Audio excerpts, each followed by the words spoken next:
Abraham, complete your point. I'm getting TJ and Prasad on the right side. Prasad of the Congress, yes. Okay. You cannot give them a clean chit. Now, what has happened with the allotment of H.D. Kumaraswamy and G.T. Devegowda was irregularity in allotments. not illegality. Here is a case of illegality in Siddaramaya's case, where he has no right to even 1 square feet of land. Yet he gets 14 sites. The second thing is, Yediyurappa, the second time when he resigned, it was based on my complaint again. I'm telling you, nobody demanded his resignation. If you go back to history, very recent past, when the last time that he resigned on moral grounds. He did not wait for anybody to put pressure. Okay? Let's be fair to the old man who resigned on moral grounds. Yeah, I'm getting Prasad. I'm the complainant against him. Yeah, Prasad. I'm the complainant against him. And I talked to him. Yeah, Prasad, see, all of you are in Bengaluru. I mean, Sir, if you sir. take a rickshaw or a bus to Rajbhavan, you'll realize that there is no case in the other three the people who are, instances that you mentioned. Yes. Prasad, go ahead, make your point. Yeah, the people who are demanding, these people are demanding CM's resignation, and on what moral ground these people are asking, and still there is no involvement in the CM's Siddaramaya's involvement. They are failed to show. Court itself is failed to show. Sir, then okay, 1 minute. They are taking judiciary. The central government itself is involving judiciary. I just want to end by saying 1 point. I want to end by making 1 point. I'll end by making 1 point. In today's age, no, I want to know in today's age, TJ, I want to know in today's age how 5 lakh rupees becomes 64 crore rupees. I want to know how 5 lakhs becomes 65 crore rupees. And I also know one more. And you know what? You spoke about morality, Mr. Prasad. Mr. Prasad, you're sitting there and you're waving your hands, right? You're waving your hands. No, you're waving your hands. Let me make you a... the whole system. Sit down there, man. Sit down there, man. Useless fellow. Sit down. Read the order. Read the order. Read the order before you speak. Go read the order. If you don't know to read, you don't have to teach me, Mr. Srijay Abraham. You don't have to teach me. I'm running out of time. You are not the master here. Running out of time. Only because I'm running out of time. Only because I'm running out of time. This is getting out of hand. Thank you very much. Thank you very much. Surabhi, TJ, congratulations. Take it easy. It's okay. You won the case. It's fine. You won. Siddaramaya lost. Thank you very much for joining us. Thank you. Okay, and that's it on the debate. Arnab will be back. We at Republic TV are tracking the story very, very closely. In fact, we've been reporting on it for over a month or two in Republic Kannada, and even Arnab debated it, asking about 10 questions to Siddaramaya, and the truth has won. An investigation cannot be blocked. Only an investigation will tell you whether there was a scam at all. And why is anybody trying to block an investigation? That's a question to think over. Thank you for watching the debate tonight.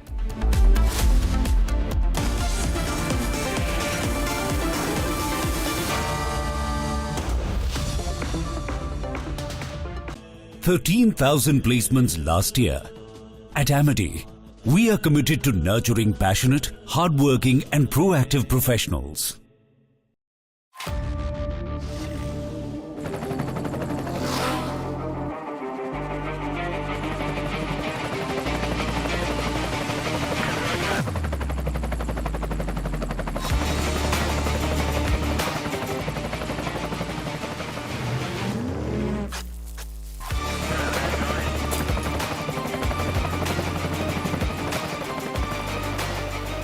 Director, the taste of success.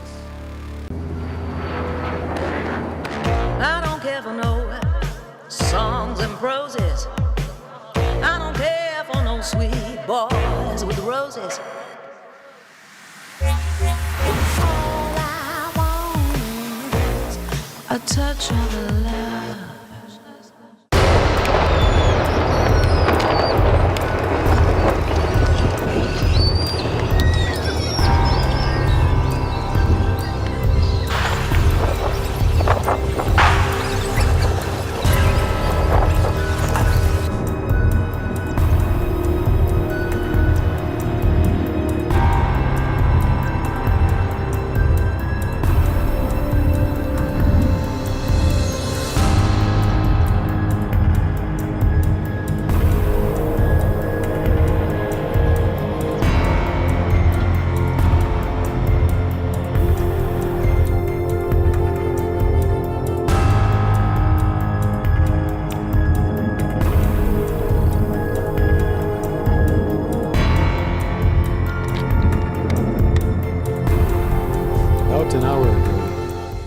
following indications that Hezbollah was preparing to fire towards Israeli territory, we began striking terrorist targets throughout Lebanon.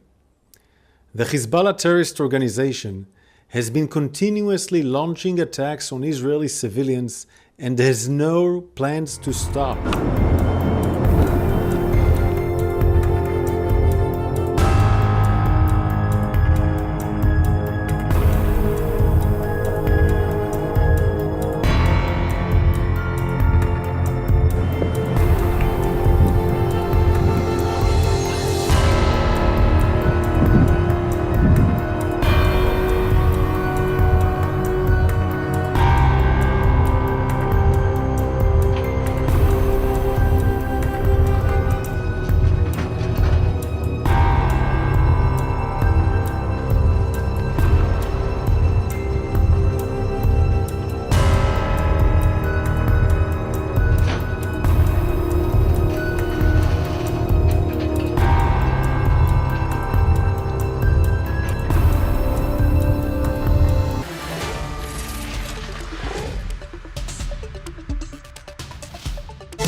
Co-powered by Jaguar Bath and Light.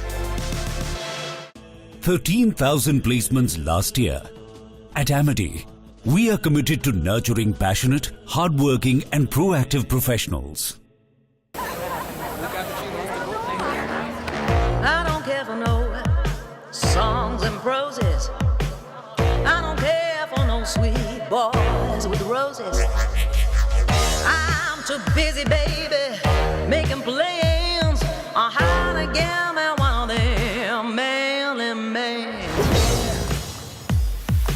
All I want is a touch of love.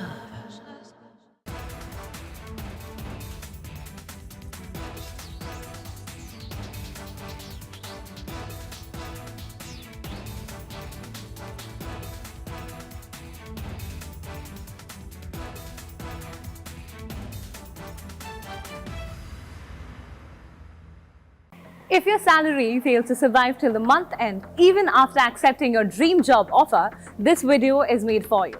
Now, before accepting any job offer, we often quote our expectations. And in most